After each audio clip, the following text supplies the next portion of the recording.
sa kanya. And then, pagkagabi, tinawagan ako ni Senator Bato.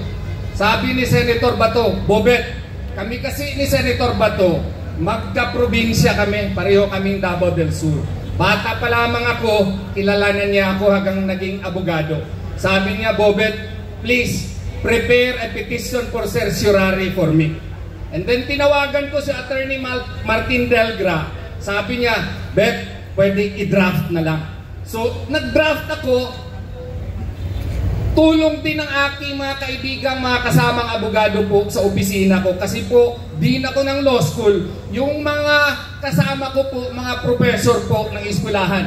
So, ang ginawa po namin, habang nandun kami sa Hong Kong, nagprepara na kami ng petition for certiorari po para kay Senator Bato. Bumalik kami noong March 10, kasama kami ni Kuya Ipe. Habang nasa airport kami ni Kuya Ipe, may tumawag po sa akin.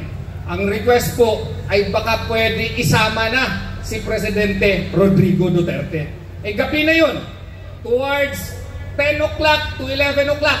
So we had to revise our petition para nung 11 kasama na po si Presidente Rodrigo Duterte. Ang nangyari po, kasama ko ni Attorney Martin Delgra, pagpasok po sa airport, ang problema, hindi kami pinapapasok. Nagkagulo, nagkahiwalay kami ni Attorney Martin Delgra, nakapasok siya doon sa Villamor Air Base, ako, si Attorney Vic Rodriguez at si Kuya Ipe, hindi nakapasok. So ang aming ginawa, nag-finalize kami ng petition, nakaabot po, maski hindi pinapapasok yung notaryo publiko, nakita po ninyo yun. Nakipag-away pa si Ma'am Hanilet, nakipagrason pa at si Kuya Ipe para lang makapasok yung notaryo publiko, because in law, the notary public has to ascertain whether or not the document that is to be signed is really signed by the affiant. So kailangan namin pumasok, hindi kami pinapasok. Kaya po medyo na late po tayo, pero naka-file tayo by 4 o'clock in the afternoon. Ano pong ibig sabihin ito? So by 4 o'clock in the afternoon, ang Supreme Court po nagkaroon na ng jurisdiction ng kaso. So therefore, dapat sana yung ating kaibigan, ating siguro ayaw ninyo sa kanya, si General Torre, dapat sana under notice na siya na ang Korte Suprema ay hawak na po ang kaso. So, ang nangyari, minadali ng minadali, even if na-explain natin doon that under Article 127, Paragraph 2 of the Rome Statute, no, wala na pong jurisdiction ang ICC po dito. You know why? Because as early as March 17 of 2019, effective na po ang paghiwalay natin sa ICC. So ibig sabihin nito, dapat under Article 127, Paragraph 2 of the Rome Statute, the only exception is when the matter is under consideration by the ICC. And then, ang kanilang argumento is, meron ng preliminary examination yung Office of the Prosecutor in 2018. So therefore, according to them, this is already under consideration by the ICC. I say that that is legally wrong. Why? Because if you read Article 15 of the Rome Statute, there are ways by which informations can be given to the Office of the Prosecutor. Maski si Tom, Dick, or Harry, pwede magpadala ng sulat doon sa Office of the Prosecutor, and he will execute, he will initiate a preliminary examination. This does not bind the ICC. Why? Because the ICC can only be bound if the pre-trial chamber will order an investigation to look into the war on drugs here in our country.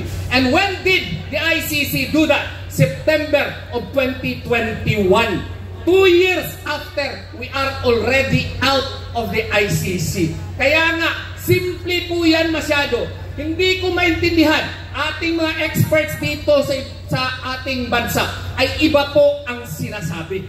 Kung sasabihin nila na meron ng jurisdiction ang ICC, kung magpadala pala ako ng sulat o yung kaibigan natin doon sa Office of the Prosecutor, mag-initiate, maski sino, ng preliminary examination, under consideration na ng ICC, maling-mali po yun. Why? Because we have other avenues. We are a sovereign country. We are an independent country. The judiciary is effective and under the principle of complementarity. Therefore, the ICC should only act as a court of last resort. We are able, we are willing, we have the Supreme Court to act, and we have the ordinary courts which are functioning. So therefore, ICC has no jurisdiction in this matter. Kaya nga po, sabi din nila, yung Article 15 ng Rome Statute hindi mag-apply dito kasi hindi na tayo party. Mali din yan. Why? Because you are asserting that there is a warrant of arrest issued by the ICC. Eh di siyempre, kung yan, granting for the sake of argument na meron nga kayong jurisdiction, di pwede din kami mag-invoke ng Article 15. Dapat binulog muna sa nearest competent judicial authority. Eh hindi nila ginawa yun. Eto pa, if you will read the international civil and political rights, under Article 9, we have the obligation, under Article 2, Section 2, that of the Constitution, that we should follow these principles of international law. Alam mo anong nakasabi sa ICCPR? Ganun din, dapat yung akusado idulog sa korte kung para busisain kung tama ba ang kaso, kanya ba talaga yung warrant, at narespeto ba yung rights niya. Hindi lang yan. Universal Declaration of Human Rights, Article 8, Article 9 also states that an accused has to be brought to the nearest competent judicial authority. Hindi lang yan. You read 2004. Ano yun? Yung model law implementing the Rome Statute, it also states that the accused has to be brought to the competent judicial authority. E ginawa ba yan ni General Torre? Hindi! So therefore, dapat lang hindi pa moot yung kaso natin. Maski nasa ICC pa. Bakit? Maka-order po ang Supreme Court sa mga respondents. Hoy, mali yung ginawa ninyo. You violated our basic laws.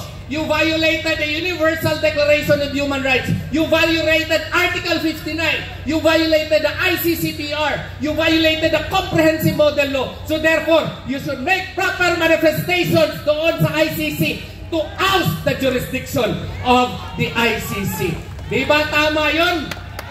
Kaya nga, huwag tayong mawala ng pag-asa. Sabi ni Pastor, so long as the sun rises in the east, there will be justice. Duterte! Duterte! Duterte! Maraming salamat, Attorney Israelito Torion.